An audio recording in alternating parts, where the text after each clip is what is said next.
जीवन का हर क्षण निर्णय का क्षण होता है। प्रत्येक पद पर दूसरे पद के विषय में कोई निर्णय करना ही पड़ता है और निर्णय अपना प्रभाव छोड़ जाता है। आज किए गए निर्णय भविष्य में सुख अथवा दुख निर्मित करते हैं, ना केवल अपने लिए, अपने परिवार के लिए, आने वाली पीढ़ियों के लिए भी।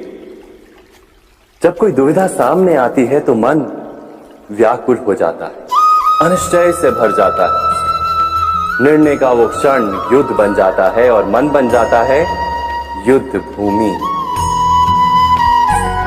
अधिकतर निर्णय हम दुविधा का उपाय करने के लिए नहीं, केवल मन को शांत करने के लिए लेते हैं। पर क्या कोई दौड़ते हुए भोजन कर सकता है? नहीं। तो क्या युद्ध से जूझता हुआ मन कोई योग्य निर्णय ले पाएगा? वास्तव में शांत मन से जब कोई निर्णय करता है तो अपने लिए सुखद भविष्य बनाता है। किंतु अपने मन को शांत करने के लिए जब कोई निर्णय करता है तो वो व्यक्ति भविष्य में अपने लिए कांटों भरा वृक्ष लगाता है। स्वयं विचार कीजिएगा।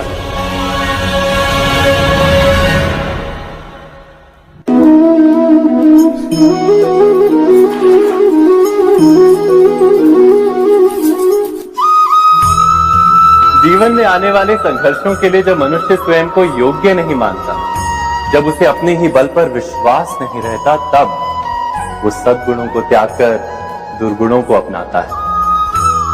वस्तुतः मनुष्य के जीवन में दुर्जनता जन्म ही तब लेती है जब उसके अंतर में आत्मविश्वास नहीं होता। आत्मविश्वास ही अच्छाई को धारण करता है। ये आत्मविश्वास है क्या?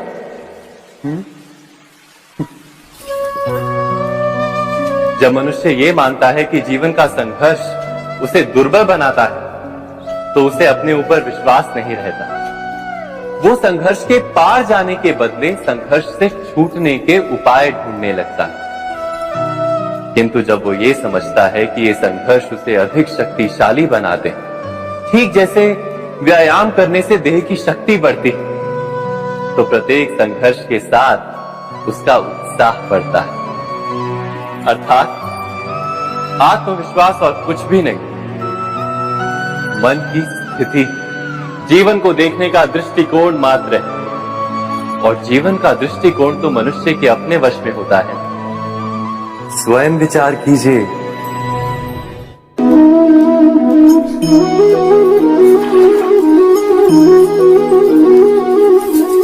पिता सदा ही अपने संतान के सुख की कामना करते, उनके भविष्य की चिंता करते रहते।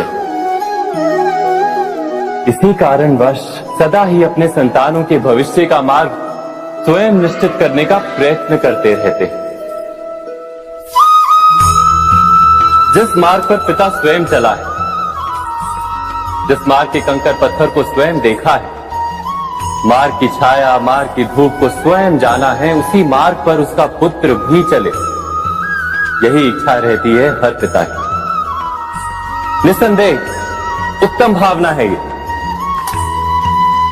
किंतु 3 प्रश्नों के ऊपर विचार करना हम भूल ही जाते। कौन से प्रश्न? प्रथम प्रश्न, क्या समय के साथ प्रत्येक मार्ग बदल नहीं जाते? क्या समय सदा ही नई चुनौतियों को लेकर नहीं आता? तो फिर बीते हुए समय के अनुभव नई पीढ़ी को किस प्रकार लाभ दे सकते हैं? दूसरा प्रश्न, क्या प्रत्येक संतान अपने माता पिता की छवि होता है?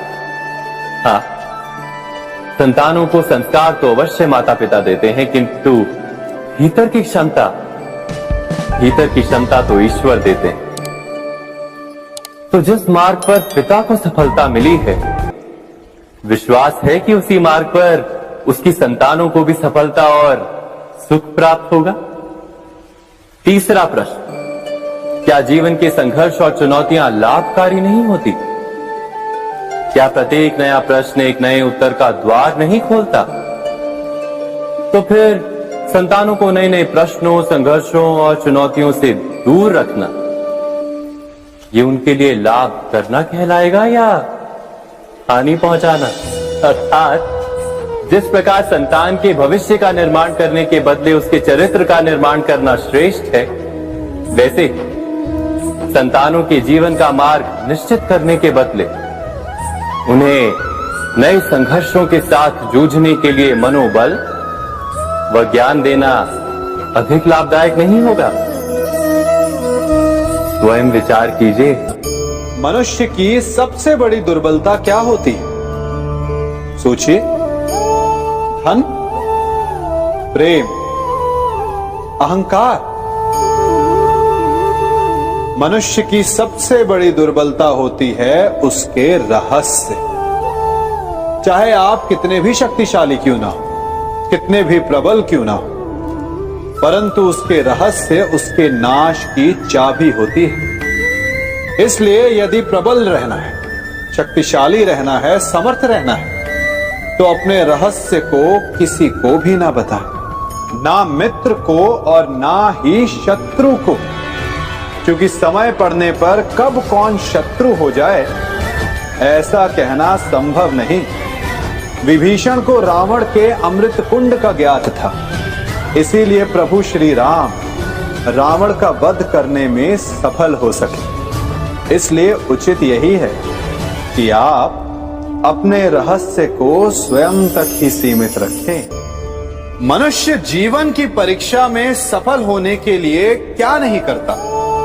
वो परिश्रम करता है, दौड़ भाग करता है, और ये सब करने के पश्चात भी जब उसका काम नहीं बनता तो वो नकल करता है ना? तनिक लौटिए अपने बचपन में, स्मरण कीजिए अपने बचपन की स्मृतियों का। क्या स्मरण हुआ? विद्यालय में जब आप परीक्षा देने जाते थे तो क्या होता था? आप ना सही, परंतु कोई ना कोई सफलता पाने के लिए नकल करता ही था और उत्तीर्ण भी हो जाता था, है ना? परंतु जीवन की परीक्षा ऐसी नहीं होती। नकल करने वाला सफल नहीं होता। कारण विद्यालय में सबके प्रश्न पत्र एक होते थे, परंतु जीवन के प्रश्न पत्र और उनकी कठिनाई सबके लिए भिन्न होती, तो निश्चित रूप से उनके उत्तर भी भिन्न होंगे ना। इसलिए यदि आपको जीवन में सफलता पानी है तो नकल ना कीजिए, स्वयं के प्रश्नों का उत्तर स्वयं ढूंढिए और सफलता आपकी ही होगी।